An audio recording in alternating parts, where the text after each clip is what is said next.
मकरावती की आपको सभी को शुभकामना है। सत्यनारायण की कथा का पहला अध्याय शुरू हो रहा है। व्यास जी ने कहा, एक समय नैमित्तिक शुल्कादि 28,000 ऋषियों ने सूत जी से पूछा, हे सूत जी, इस कलयुग में विद्या रहित मनुष्य को प्रभु भक्ति किस प्रकार मिलेगी तथा उनका उद्धार कैसे होगा। हे श्रेष्ठ मुनि, कोई ऐसा व्रत अथवा तप कहिए जिससे करने से थोड़े ही समय में पुण्य प्राप्त हो, मनवा चक मिले। ऐसी कथा सुनने की हमारी प्रबल इच्छा है। सर्वसाता सूत जी ने कहा, हे वैष्णव, में पूज आप सब प्राणियों के हित की बात पूछी है। अब मैं उस श्रेष्ठ व्रत को आप लोगों से कहूँगा जिसे नारद जी ने श्री लक्ष्मी नारायण भगवान से पूछा था और श्री लक्ष्मीपति श्री मुनिश्रेष्ठ नारद जी को बताया था। ये कथा ध्यान से सुने। मुनिनाथ, सुनो से सत्य कथा सब काल ही हुई महासुखदायी, ताप हरे बहु दुख दूर करे, सब काल सरे सुख अधिकाई, अति संकट में दुख दूर करे, सब ठोर कठोर में होत सहाय, प्रभु नाम चरित्र गुणगान किए बिना कैसे महा कली पाप नसाई। एक समय योगीराज नारद दूसरों की इच्छा से सभी लोकों में घूमते हुए मृत्यु लोक में आ पहुँचे। यहाँ अनेक योनि में जल में प्राय सभी मनुष्यों को अपने अपने कर्म अनुसार अनेक दुखों से पीड़ित देखकर उन्होंने विचार किया कि ये यत्न करने से निश्चय ही प्राणियों के दुखों का नाश हो सकेगा। ऐसा मन में विचार कर नारद जी विष्णु लोक को गए। वहाँ श्वेत वर्ण और 4 भुजा वाले देवों के इस भगवान नारायण को, जिनके हाथों में शंख चक्र गदा और पद्म तथा वनमाला पहने हुए थे, देखकर स्तुति करने लगे। नारद जी ने कहा, हे भगवान, आप अत्यंत शक्ति के संपन्न, मन वाणी भी आपको नहीं पा सकती। आपका आदि अंत मध्य पा सकती, आप आदि मध्य अंत भी नहीं है। निर्गुण स्वरूप सृष्टि के कारण भक्तों को दुखों को नष्ट करने वाले हो, आपको मेरा नमस्कार है। नारद जी ने इस प्रकार स्तुति सुनकर विष्णु भगवान बोले, हे मनुष्य, आपके मन में क्या है? आपका किस काम के लिए यहाँ आगमन हुआ है? निसंकोच कहे। तब नारद मुनि ने कहा, मृत्यु लोक में सब मनुष्य जो अनेक योनियों में पैदा हुए हैं, अपने अपने कर्मों द्वारा अनेक प्रकार के दुखों से दुखी हो रहे हैं। हे नाथ, यदि आप मुझ पर दया रखते हो तो बताइए कि इन मनुष्य को सब दुख थोड़े से ही प्रयत्न से कैसे दूर हो सकते हैं। श्री विष्णु भगवान ने कहा है, हे नारद, मनुष्य की भलाई के लिए तूने बहुत अच्छा प्रश्न किया है। जिस व्रत को करने से मनुष्य मोह से छूट जाता है, वह व्रत तुमसे कहता हूँ, सुनो। बहुत पुण्य को देने वाला स्वर्ग तथा मृत्यु लोक में दोनों में दुर्लभ एक उत्तम व्रत है, जो आप प्रेम वश होकर तुमसे कहता हूँ। सत्यनारायण भगवान का यह विधि विधान पूर्वक संपन्न करके मनुष्य इस धरती पर सुख भोग कर मरने पर मोक्ष को प्राप्त होता है। श्री विष्णु भगवान के वचन सुनकर नारद मुनि बोले, हे भगवान, इस व्रत का क्या फल है, क्या विधान है? किसने ये व्रत किया है और किस दिन करना चाहिए? कृपा कर मुझे विस्तार से बताइए। श्री विष्णु भगवान ने कहा, हे नारद, दुख शोक आदि दूर करने वाला ये व्रत, सब स्थानों पर विजय करने वाला, भक्ति और श्रद्धा के साथ किसी भी मनुष्य सत्यनारायण भगवान की संध्या के समय ब्राह्मण और बांधवों के साथ धर्मपरायण होकर पूजा करे। भक्ति भाव से नैवेद्य केले का फल, शहद, घी, शक्कर अथवा गुड़, दूध, गेहूँ, आटा, सवाया ले। गेहूँ के अभाव में साठी का चूर्ण भी ले सकते हैं। इन सबको भक्ति भाव से भगवान को अर्पण करें। बंधु बांधवों से ब्राह्मणों को भोजन कराए, इसके प्रसाद स्वयं भोजन करें। रात्रि में नाम कीर्तन आदि का आयोजन कर श्री सत्यनारायण भगवान का स्मरण करता हुआ समय व्यतीत करें। इस तरह जो मनुष्य व्रत करेगा उनका मनोरथ निश्चय ही पूर्ण होगा। हे भक्तराज, तुमसे विकराल कलिकाल के कर्म छिपे नहीं हैं। खान पान का आचार विचार को चाहते हुए पवित्र न रख पाने के कारण, क्योंकि जीव मेरा नाम स्मरण करके ही अपना लोक परलोक सकेगी, इसलिए विशेष रूप में कलिकाल में मृत्यु लोक में यही एक लघु आसान उपाय है, जिसके अल्प समय अल्प धन में प्रत्येक जीव को महान पुण्य प्राप्त हो सकता है। सत्यनारायण का प्रथम अध्याय संपूर्ण। सूत जी ने कहा, हे ऋषियों, जिन्होंने पहले समय इस व्रत को किया है उसका इतिहास कहता हूँ, आप सब ध्यान से सुने। सुंदर काशीपुरी नगरी में एक अत्यंत निर्धन ब्राह्मण रहता था। वह ब्राह्मण भूख और प्यास से बेचैन होकर नित्य पृथ्वी पर घूमता था। ब्राह्मणों से प्रेम करने वाले श्री विष्णु भगवान ने ब्राह्मण को दुखी देखकर एक बुढ़े ब्राह्मण का रूप धारण कर निर्धन ब्राह्मण के पास आकर साथ पूछा, विप्र, तुम नित्य ही दुखी होकर पृथ्वी पर क्यों घूमते हो? हे श्रेष्ठ ब्राह्मण, ये सब मुझसे कहो, मैं सुनना चाहता हूँ। दरिद्र ब्राह्मण ने कहा, मैं निर्धन ब्राह्मण हूँ, भिक्षा के लिए पृथ्वी पर फिरता हूँ। भगवान, यदि आप इससे छुटकारा पाने का कोई उपाय जानते हो तो कृपा कर मुझे बताइए, मैं आपकी शरण में हूँ। वृद्ध ब्राह्मण का रूप धारण किए हुए श्री विष्णु भगवान ने कहा, हे ब्राह्मण, श्री सत्यनारायण भगवान मनवांछित फल देने वाले हैं, इसलिए तो उनका पूजन करो, जिसके करने से मनुष्य सब दुखों से मुक्त हो जाता है। इसी के साथ दरिद्र ब्राह्मण को व्रत का सारा विधान बतलाकर बुढ़े ब्राह्मण का रूप धारण करने वाले सत्यनारायण भगवान अंतर्ध्यान हो गए। जिस व्रत को वृद्ध ब्राह्मण ने बताया है, मैं उसका अवश्य करूँगा, ये निश्चय कर वह दरिद्र ब्राह्मण घर चला गया। परंतु उस रात्रि में दरिद्र ब्राह्मण को नींद नहीं आई। अगले दिन वह जल्दी उठा और सत्यनारायण भगवान का व्रत करने का निश्चय कर भिक्षा मांगने के लिए चल दिया। उस दिन उसे भिक्षा में बहुत धन मिला, जिससे उसने पूजा का सब सामान खरीदा और घर जाकर अपने बंधुओं के साथ भगवान सत्यनारायण का व्रत किया। इसके करने से वह दरिद्र ब्राह्मण सब दुखों से छुटकर अनेक प्रकार की संपत्तियों से युक्त हो गया। ऐसे समय वह विप्र हर मास व्रत करने लगा। सत्यनारायण भगवान के व्रत को जो शास्त्र विधि के अनुसार श्रद्धापूर्वक करेगा, वह सब पापों से छुटकर मोक्ष को प्राप्त होगा।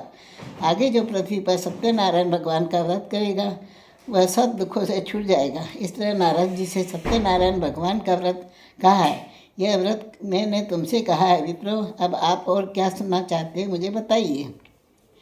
ऋषियों ने कहा, हे मुनीश्वर, संसार में इस विप्र से सुनकर किस किस ने व्रत को किया है, हम सुनना चाहते हैं, इसे हमारे मन में श्रद्धा है। सूत जी ने कहा, हे मुनियों, जिस जिस प्राणी ने व्रत को किया है उन सब की कथा सुनो।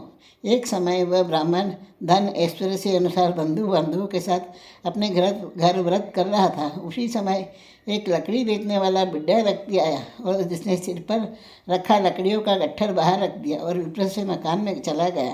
प्यास से दुखी लकड़हार ने विप्र को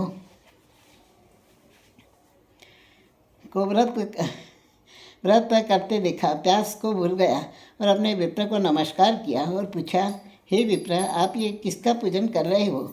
इस व्रत को करने से क्या फल मिलता है? कृपा कर मुझे बताइए। ब्राह्मण ने कहा, सब मनोकामनाओं को पूरा करने वाला सत्यनारायण भगवान का व्रत है। इसकी कृपा से मेरे यहाँ धन धान्य की वृद्धि हुई है। विप्र से व्रत के बारे में जानकर लकड़हारा बहुत प्रसन्न हुआ। भगवान चरणामृत ले और भोजन करने के बाद वह अपने घर को चला गया। अगले दिन लकड़हारा ने अपने मन में संकल्प किया कि आज गांव में लकड़ी बेचने से जो धन मिलेगा उसे भगवान सत्यनारायण का उत्तम व्रत करूंगा। मन में विचार कर वह लकड़हारा लकड़ियों का गट्ठर अपने सिर पर रखकर जिस नगर में धनवान लोग रहते थे, ऐसे सुंदर नगर में गया। उस दिन उसे लकड़ियों का दाम पहले दिन से चौगुना मिला। तब बुढ़ा लकड़हारा अति प्रसन्न होकर पक्के केले, शक्कर, शहद, घी, दूध, दही और गेहूँ का चूरन इत्यादि सत्यनारायण भगवान के व्रत की सभी सामग्री लेकर अपने घर को गया। फिर उससे अपने बांधवों को बुलाकर विधि विधान के साथ भगवान का पूजन और व्रत किया। उस समय व्रत के प्रभाव से बुढ़ा लकड़हारा धन पुत्र आदि से युक्त और संसार के समस्त दुख विकंठ में चला गया। सत्यनारायण भगवान की जय। श्री सूत जी ने कहा, है श्रेष्ठ मुनि, अब आगे की कथा कहता हूँ। पूर्व काल में उल्कामुख नाम का एक महान बुद्धिमान राजा था। वह सत्य जितेंद्रिय था। प्रतिदिन देवस्थानों में जाता था, गरीबों को धन देकर उसके कष्ट दूर करता था। उसकी पत्नी कमल के समान मुख वाली साध्वी थी।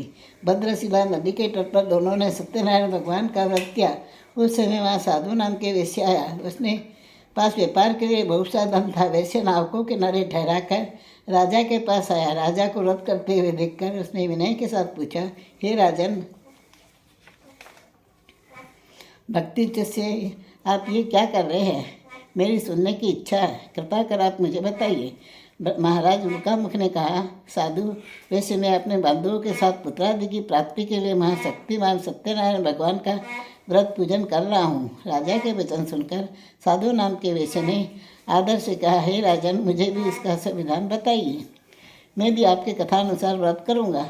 मेरे कोई संतान नहीं है, मुझे विश्वास है इससे निश्चय मेरी संतान होगी।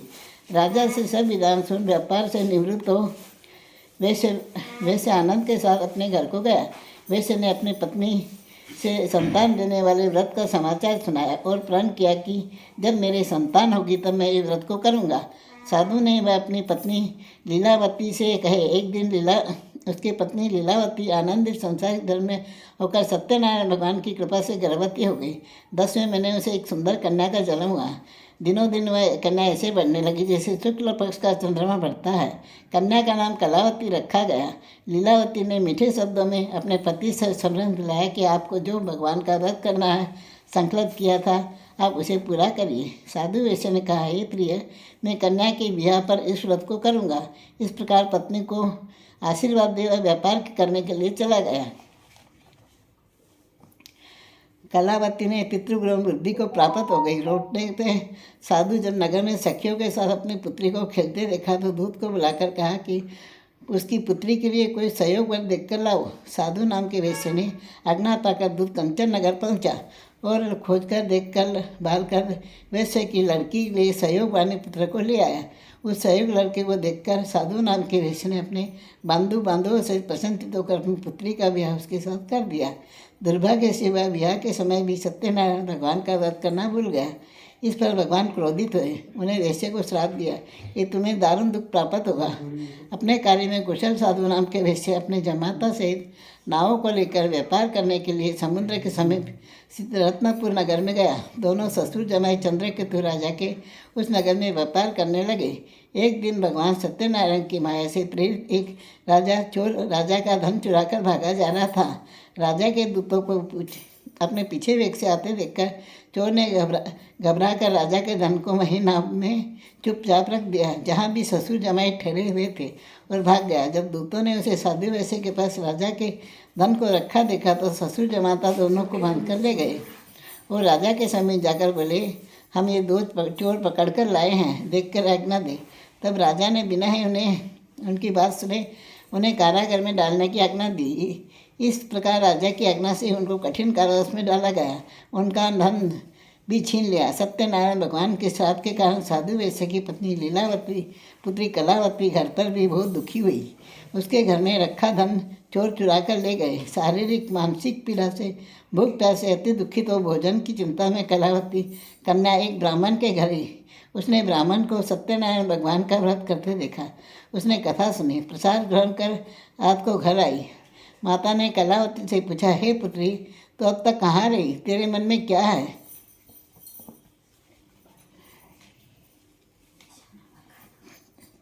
कलावती बोली, हे माता, मैं एक ब्राह्मण के घर सत्यनारायण भगवान का व्रत होते देखा है। कन्या के वचन सुनकर लीलावती ने सत्यनारायण भगवान की पूजा की तैयारी की।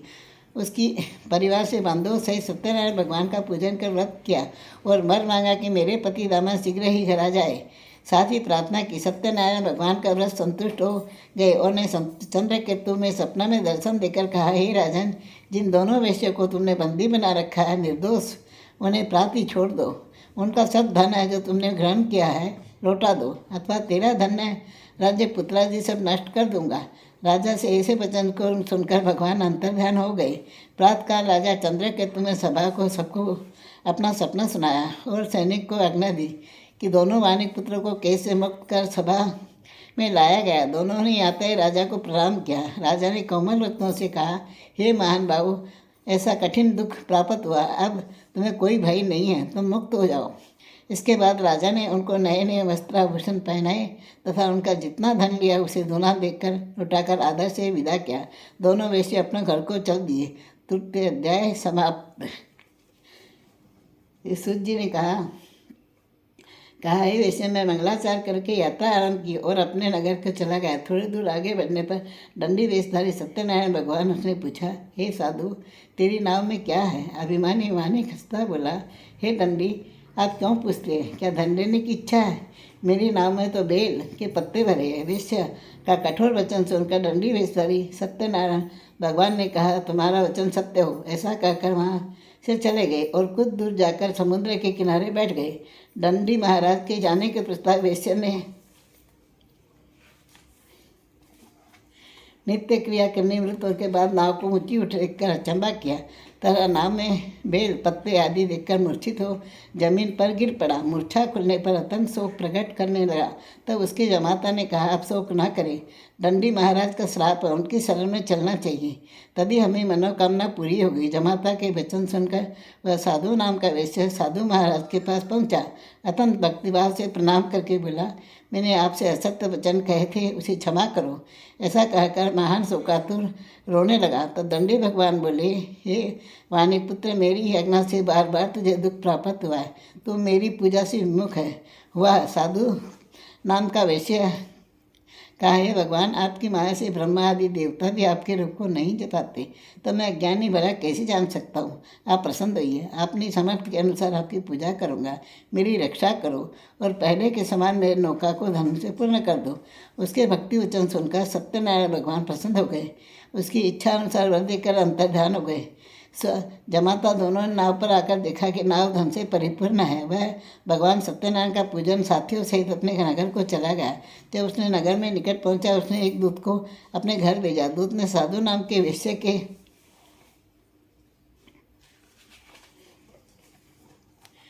घर जाकर उसकी पत्नी को नमस्कार किया और कहा, आपके पति अपने दामाद सहित इस नगर के समीप आ गए हैं। लीलावती उसकी कन्या कलावती उस समय भगवान का पूजन कन्या कलावती उस समय भगवान का पूजन कर रही थी। दूत का वचन सुनकर साधु की पत्नी बड़े हर्ष के साथ सत्यदेव का पूजन पूर्ण किया और अपनी पुत्री से कहा, मैं अपने पति के दर्शन को जाती हूँ, तो कार्य पूर्ण शीघ्र आना। परंतु कलावती पूजन प्रसाद छोड़कर अपने पति के दर्शन के लिए चली गई। प्रसाद की आज्ञा के कारण सत्यदेव रुष्ट हो गए। उसने पति को नाव सहित पानी में डुबो दिया। कलावती अपने पति को न देखकर रोती हुई जमीन पर गिरी पड़ी नौका को डूबा हुआ तथा कन्या को रोता देखकर साधु नाम के वेश्य ने दुखित बोला, हे प्रभु, मुझसे मेरे परिवार से जो बोले उसे क्षमा करो। उसके दीन वचन सुनकर सत्यभगवान प्रसन्न हुए। आकाशवाणी हुई, हे वेश्य, तेरी कन्या मेरा प्रसाद छोड़कर आई है, इसलिए उसका पति अदृश्य हुआ है। यदि ये घर जाकर प्रसाद खाकर लौटे तो उसे पति अवश्य मिलेगा। आकाशवाणी सुनकर कलावती ने घर पहुंचकर प्रसाद खाया और फिर आकर अपने पति के दर्शन किए। साधु वैश्य ने बांधवों सहित सत्यदेव का विधि पूर्वक पूजन किया। इस लोक का सुख भोगकर अंत में स्वर्ग लोक को गया। सत्यनारायण भगवान की जय। सूत जी ने आगे कहा, हे ऋषियों, मैं एक और भी कथा कहता हूँ, सुनो। प्रजापालन में लिंग तुज नाम का राजा था। उसने भगवान सत्यदेव का प्रसाद त्याग कर बहुत दुख पाया। एक समय वन में जाकर पशुओं को मारकर बढ़ के नीचे आया। वहाँ उसके ग्वालों को भक्तिभाव से बांधवों से सत्यनारायण जी का पूजन करते देखा, परंतु राजा देखकर भी अभिमास न गया और न सत्यदेव को भगवान को नमस्कार ही किया। जब ग्वालों ने भगवान का प्रसाद उसके सामने रखा तो प्रसाद त्याग कर अपने नगर को चला गया। नगर में पहुंचकर उसने देखा कि उसका सब कुछ नष्ट हो गया। वह समझ गया कि ये सब भगवान ने किया है, सत्यदेव किया है। उसी स्थान पर वापस आया और ग्वालों के समीप गया और विधि पूर्वक पूजन प्रसाद खाया तो सत्यनारायण की कृपा से सब कुछ पहले जैसा हो गया। फिर दीर्घकाल तक सुख भोग कर मरने पर स्वर्ग लोक को चला गया। जो मनुष्य इस परम दुर्लभ व्रत को करेगा, सत्यनारायण भगवान की कृपा से उसे धन धान्य की प्राप्ति होगी। बंदी बंधन से मुक्त होता है, निर्भय हो जाता है। संतान को संतान प्राप्त होती है तथा सब मनोरथ पूर्ण होकर अंत में वैकुंठ धाम को जाता है। उन्होंने पहले इस व्रत का किया, जब उसे दूसरे जन्म की कथा भी सुनिए।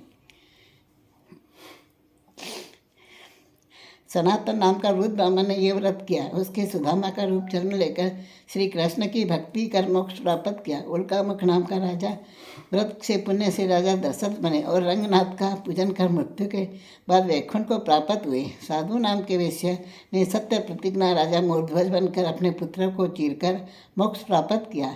वह भी यही व्रत का फल है। इसी तरह महाराज तुंग बनु, उन्होंने बहुत लोगों से भगवान की भक्ति में लीन होकर मोक्ष प्राप्त किया। लकड़ाला भी लगले जल में ध्रुव नाम का निषाद राजा हुआ, जिसने भगवान राम की चरणों की सेवा कर मोक्ष प्राप्त किया। सत्यनारायण भगवान की जय। अब आओ भोग लगाओ मेरे श्याम जी, आओ भोग लगाओ मेरे श्याम जी। आप भी आओ राधा प्यारी को ले आओ, आप भी आओ राधा प्यारी को ले आओ। रुचि रुचि भोग लगाओ मेरे श्याम जी, रुचि रुचि भोग लगाओ मेरे श्याम जी।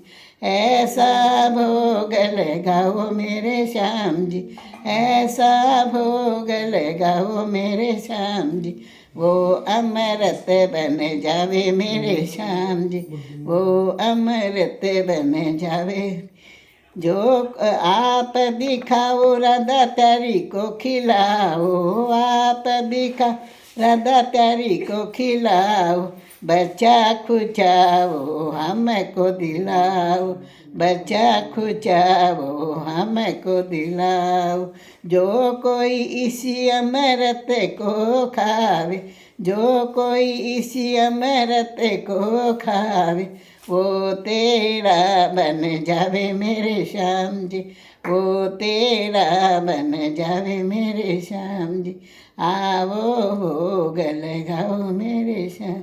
मैं तो गाई प्रसादनी थाली, आरोगी उठ्या छे श्रीमन माली, प्रभे निवेद लीधा प्रीते, आरोगी उठ्या छे रोजनी रीते। सत्यनारायण भगवान की जय।